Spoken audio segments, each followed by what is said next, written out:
এই 5টি লক্ষণেই বুঝবেন মুরগির বড় বিপদ আসন্ন। আসসালামু আলাইকুম আমার প্রিয় খামারি ভাই ও বোনেরা, কেমন আছেন সবাই? আপনার খামারের সবচেয়ে চনমনে আর সুস্থ মুরগিটা যদি হঠাৎ এক কোণায় গিয়ে চুপচাপ বসে থাকে, খাওয়া দাওয়া প্রায় বন্ধ করে দেয়, তাহলে আপনি কি করবেন? অনেকেই ভাবেন এটা সাধারণ কোনো ব্যাপার, ঠিক হয়ে যাবে। কিন্তু বিশ্বাস করুন, এই ছোট লক্ষণটাই হতে পারে আপনার পুরো খামারের জন্য বড় বিপদের সংকেত। আজ আমরা মুরগির এমনই 5টি বিপজ্জনক লক্ষণ নিয়ে কথা বলবো। এই লক্ষণগুলো চিনে নিয়ে সঠিক সময়ে পদক্ষেপ নিলে আপনার খামার বড় ক্ষতি থেকে রক্ষা পাবে। লক্ষণ 1, ঝিমুনি ভাব এবং খাবারে অরুচি। সবচেয়ে সাধারণ কিন্তু ভয়ের লক্ষণ হল মুরগির ঝিমানো। যদি আপনার ছটফটে মুরগিটা আর দৌড়ঝাঁপ না করে, এক কোণায় চোখ বন্ধ করে ঝিমাচ্ছে, তাহলে সতর্ক হন। খাবার ও পানির দিকে তাকাচ্ছে না, বুঝবেন ভেতরে কোনো বড় রোগ দানা বেঁধেছে। কি করবেন? আক্রান্ত মুরগিকে অন্য সুস্থ মুরগির থেকে আলাদা করুন। ইলেকট্রোলাইট বা গ্লুকোজ মিশানো পানি দিন।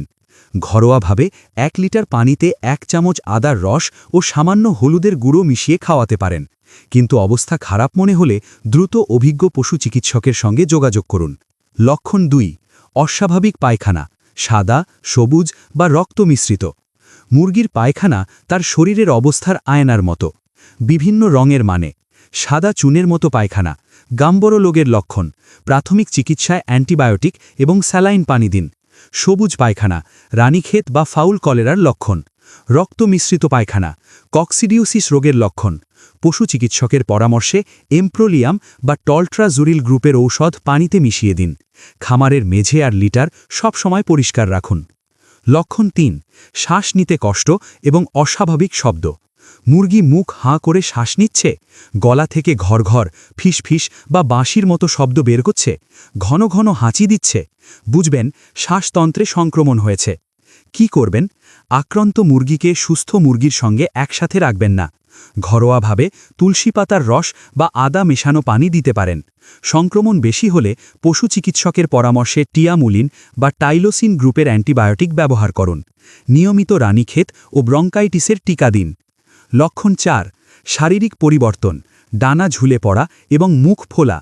অসুস্থ মুরগির ডানা নিচের দিকে ঝুলে পড়ে এবং পালক উস্কো খুস্কো দেখায়। মুখ বা চোখের চারপাশ ফুলে গেলে ইনফেকশাস কোরাইজা বা ফাউল পক্সের লক্ষণ। কি করবেন? ডানা ঝুলে পড়া তীব্র দুর্বলতার লক্ষণ। মুখ বা চোখ ফোড়ার ক্ষেত্রে সালফা গ্রুপের ঔষধ চিকিৎসকের পরামর্শে ব্যবহার করুন। ফাউল পক্সের গুটি হলে ঘরোয়াভাবে হলুদের সাথে নারকেল তেল মিশিয়ে লাগান। খামারে পর্যাপ্ত আলো বাতাস নিশ্চিত করুন। লক্ষণ 5, অতিরিক্ত পানি পান বা পানি পানে অনীহা। মুরগি অস্বাভাবিকভাবে বেশি পানি খাচ্ছে অথবা পানির পাত্রের কাছে যেতে পারছে না, বিপদের সংকেত। কি করবেন? গাম্বরোর ক্ষেত্রে মুরগি বেশি পানি খায়, রানীক্ষেতের ক্ষেত্রে পানি খাওয়ার শক্তি হারায়। অসুস্থ মুরগিকে হাতে ধরে স্যালাইন বা সামান্য গুড় মিশানো পানি খাওয়ান। পানি শূন্যতা প্রতিরোধ করতে পারলেই বেঁচে থাকার সম্ভাবনা অনেক বেড়ে যায়। সবশেষ কথা, প্রতিরোধ জরুরি। খামার নিয়মিত জীবাণুমুক্ত রাখুন। নতুন মুরগি আনলে 14 দিন আলাদা রাখুন। গুরুত্বপূর্ণ টিকা সঠিক সময় দিন।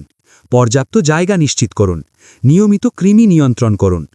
আজ আমরা 5টি প্রধান লক্ষণ, ঝিমুনি, অস্বাভাবিক পায়খানা, শ্বাসকষ্ট, শারীরিক পরিবর্তন, পানি পানে অস্বাভাবিক আচরণ নিয়ে আলোচনা করলাম। দ্রুত পদক্ষেপ নিলে আপনার খামার বড় ক্ষতি থেকে রক্ষা পাবে। আশা করি আজকের আলোচনা আপনাদের উপকারে আসবে। ভিডিওটি লাইক দিন, অন্য খামারি ভাইদের সাথে শেয়ার করুন এবং কমেন্টে জানান আপনার খামারে কী সমস্যা দেখা দেয়। সবাই ভালো থাকবেন, সুস্থ থাকবেন। আল্লাহ হাফেজ।